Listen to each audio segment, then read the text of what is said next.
लोगों को इसे जांच कराने के लिए दौड़ने की जरूरत नहीं है कि भाई हमने दवा ले ली, दोनों डोज पड़ गए तो चलिए अब हम जांच कराने के लिए पहुंच जाते हैं कि हमें पता चले कि हमारे अंदर एंटीबॉडी बनी या नहीं बनी, बनी तो कितनी बनी, अगर कम बनी है तो फिर दवा का असर हुआ या नहीं हुआ।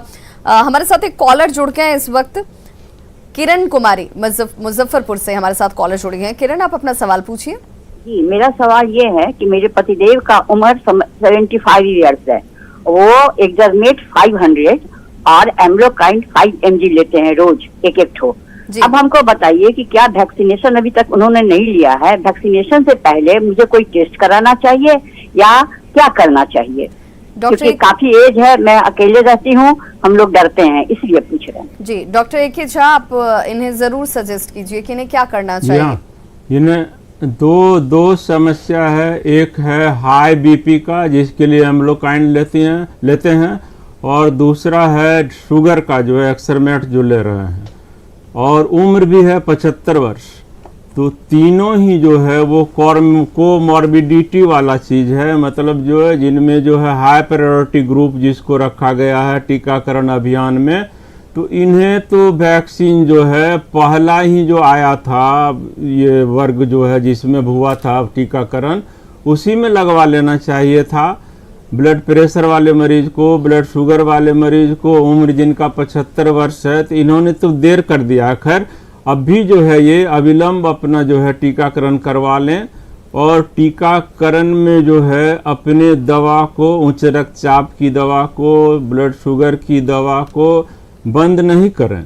और जो है जहाँ तक अभी सवाल उठा था जो टीकाकरण में जो है, तो राष्ट्रीय प्रोटोकॉल में इस बात का कहीं भी जिक्र नहीं है कि टीकाकरण के बाद आप एंटीबॉडी टेस्ट करवाइए, ऐसा नहीं है। आप टीका लिए हैं, दूसरा खुराक उसका ले लीजिए, उसके बाद आपको कुछ भी उससे संबंधित नहीं करवाना है, क्योंकि करोड़ों लोगों पर पहले इस बात का अध्ययन जो है हो चुका है, जो एंटीबॉडी एडिक्वेट बनता है और महीनों रहता है, इसमें कोई शंका की कोई बात नहीं है। और 99 से ऊपर जो है 0.01% में ही नहीं बनने की संभावना रहती है। डॉक्टर साहब, चूंकि जो कॉलर थी उनका सवाल था कि क्या वैक्सीन लेने जाने से पहले मुझे कोई जांच करा के जानी चाहिए क्या, कि अगर बीपी कहीं हाई तो नहीं है, कहीं शुगर लेवल हाई तो नहीं है? जांच कुछ भी नहीं, प्रोटोकॉल के हिसाब से कोई जांच नहीं करवाना है, बशर्ते कि बुखार नहीं हो। और क्या जांच करवाएंगे? ब्लड प्रेशर है, इनको दवा उसकी खा ही रहे हैं, शुगर है, इनको उसकी दवा खा ही रहे हैं, और एंटीबॉडी टेस्ट तो नहीं करवाना है, ऐसा प्रोटोकॉल नहीं है। इसीलिए कोई भी जांच नहीं करवाना है, बुखार सिर्फ नहीं रहना चाहिए, और ये अविलंब जो है अपना टीकाकरण करवा लें, क्या कि उस ग्रुप में है जिसको कि जो है कोमॉर्बिडिटी वाला ग्रुप बोला जाता है। बिल्कुल, तो आप जरूर वैक्सीनेट करवाएं अपने हस्बैंड को, और ये सुरक्षित है बिल्कुल, और आप इसे लेकर के किसी तरह के संकोच को मन में न लेकर आए, वैक्सीनेशन का हिस्सा जरूर बनिए। हजारीबाग से हमारे साथ एक कॉलर जुड़ गए हैं, चंदन, आप अपना सवाल पूछिए। जी, मैं सबसे पहले तो मैं आपके झारखंड गार्ड चैनल को धन्यवाद देना चाहता हूँ। हमारा प्रश्न यह है मैम, 18 वर्ष से कम उम्र के लोगों को वैक्सीन नहीं लग रहा, ऐसे में उन्हें अधिक सुरक्षित रहने की जरूरत है। यह जानना चाहता हूँ कि आप उन्हें और अधिक सुरक्षित रहने के लिए क्या सलाह देते? मैं डॉक्टरों से जानना चाहता हूँ। डॉक्टर कुणाल पराशर, और सुरक्षित होने के लिए क्या करें? देखिए, जो सुरक्षा के लिए पहले से ही व्यापक ये है कि आप मास्क का इस्तेमाल करें, सोशल डिस्टेंसिंग का पालन करें, सफाई रखें, वो चाहे साबुन से हो, सैनिटाइजर से हो, जैसे भी ये कॉमन प्रोटोकॉल है। इसका वैक्सीन लेने नहीं लेने से कोई फ़र्क नहीं पड़ता है, इसका पालन आपको हर हाल में करना होगा। क्राउडेड जगहों पे जाना अवॉइड करें, खुले जगहों पे रहें। बिल्कुल, तो देखिए ये आपके लिए तब भी उतनी ही जरूरी है जब आपने वैक्सीन ले लिया है। आप वैक्सीन लेने के बाद ये ना समझें कि अब आपको किसी एहतियात की जरूरत नहीं है, अब आपको निश्चिंत हो जाने की जरूरत है। अब अपने लक्षणों को अपना पहचाने, आपके अदर लक्षण है तो अपने आप को आप जो है आइसोलेट ना करें, आप बेवजह बाहर घूमने लगें, आयोजन करने लगें, गैदरिंग के बीच मौजूद होने लगें। ये एहतियात आपको हमेशा बरतना है कि सोशल डिस्टेंसिंग का आप पालन करें। हमारे साथ एक कॉलर जुड़ गई है मुजफ्फरपुर से, अनीता कुमारी। अनीता, आप अपना सवाल पूछिए। जी, मुझे है एक वैक्सीन दिए है, फर्स्ट डोज कोविशील्ड का जी 7 मई को, और क्या कहते हैं, उसके बाद से हमको मतलब दाएं साइड पेट में जो है सो झुनझुनी टाइप का होता है, और कमर में भी बहुत दर्द रहता है, और लैट्रिन बहुत दिक्कत से 24 घंटे में थोड़ा सा एक आध बार होता है। तो ये सारे सिम्टम्स आपको पहले से नहीं थे? आपको इससे लेकर पहले से कोई परेशानी नहीं हो रही थी? पहले वही कमर में परेशानी था, तो एक्सरसाइज कर रहे थे। तो पहले तो अनीता कुमारी आप जो है उनको, आपको मैं ये सजेस्ट भी पेट में कोई परेशानी नहीं थी।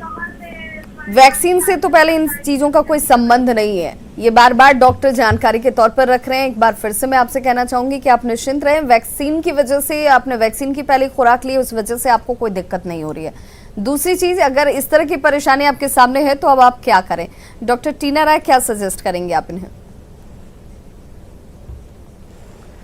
जी, जैसा कि बताया आपने, कमर थोड़ा बहुत परेशानी इनको पहले थी, पर वैक्सीन से, जैसे कि आपने, विभा जी ने भी बताया कि वैक्सीन से उसका कोई ताल्लुक नहीं है, पर आपको जो भी परेशानी हो रही है उसका आपको निवारण तो करना ही है।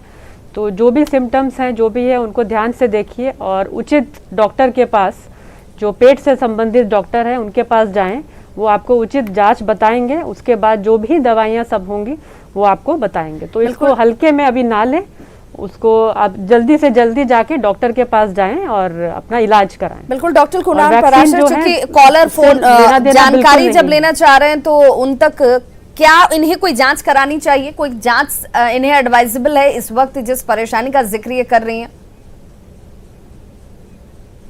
देखिए, 2 चीज़ें हैं। पहला तो कि इन्होंने बता दिया कि वैक्सीन लेने के बाद हो रहा है, तो ऐसा कुछ भी नहीं है कि वैक्सीन की वजह से किसी को कॉन्स्टिपेशन होता हो। ठीक है, तो या तो ज़्यादा उम्मीद है कि ये या तो इनको दिक्कत पहले से भी होगी, जिसको कि अब इन्होंने ध्यान दिया कि अच्छा वैक्सीन की वजह से हुआ। दूसरा कि अगर ये अभी शुरू ही हुआ है तो ये अपने खान पान में पानी की मात्रा को बढ़ाएं, थोड़ा साग सब्जियों वाली चीज़ें ज़्यादा लें। अगर उसके बाद भी इनको आराम नहीं मिलता है इनके कॉन्स्टिपेशन में, तो ये अस्पताल आके दिखाएं। बिल्कुल, तो घबराने की जरूरत नहीं है। डॉक्टरी सलाह जो आप तक पहुंचाई जा रही है उसके अनुरूप आप अपना व्यवहार करें, और सबसे बड़ी ताकत जो होती है वो आपके खुद के आत्मबल की होती है, आपके विश्वास की होती है। जहां से आप डरने लगते हैं वहीं से परेशानियां जो हैं आपको डराने लगती हैं। सबसे पहले ये विश्वास रखें कि वैक्सीन की वजह से आपको कोई परेशानी नहीं होने वाली है, और आप ये महसूस भी करेंगे कि आप जब वैक्सीन लेकर अपने रूटीन कामों को कर रहे हैं, एज यूजुअल जैसे तमाम चीज़ों को आप करते आ रहे थे, आपको ये एहसास भी नहीं होगा कि आपने वैक्सीन लिया है और आपको किसी तरह की परेशानी हुई। इसके बावजूद अगर आपको लगता है कि कोई सिम्टम्स बार बार आपको परेशान कर रहा है तो डॉक्टर तक पहुंचें, ज़रूरी जानकारी लें, और अपने व्यवहार और लाइफस्टाइल में बदलाव बहुत महत्वपूर्ण है। बहुत बहुत शुक्रिया सभी गेस्ट पैनलिस्ट का हमारे साथ जुड़ने